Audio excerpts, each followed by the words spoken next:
Magluto po tayo ng pork igado. Yan po yung mga sangkap natin. Hiwa na natin yan. Bala itong patatas, prituhin muna natin.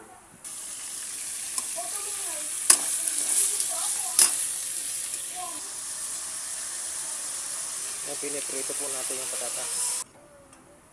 Hanguin na natin para makapag-isa na tayo.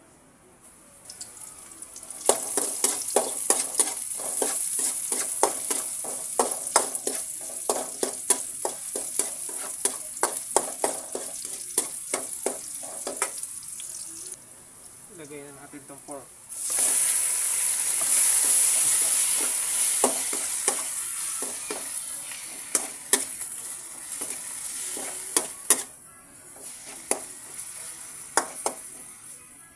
Kakatasin natin yung pork para masarap. Ilagay natin nor pork, laurel,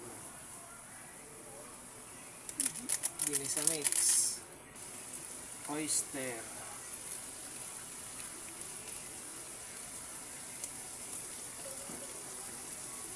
kunting toyo, kunting patis. Lagyan natin ang seasoning.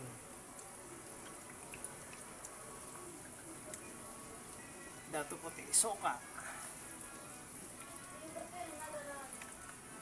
at asukal, pambalansin ng lasa, at 1,000 pieces na paminta. Tapos na yan. Ilagay na rin natin itong bell pepper at saka raisin. Imbis na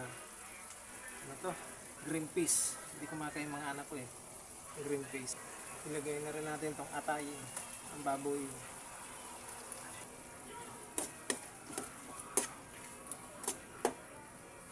Ilagay na rin natin itong patatas at saka carrots. Naprito na natin yan. Yan, paghalo-haloin natin. Mamaya luto. Lagay tayo kaunting tubig para medyo may sabaw ng kaunti. Yan. Luto na yan. Natikman na rin natin yan. Okay na yung lasa niyan. Kain po tayo. Maraming salamat po sa inyong panonood. Bye-bye!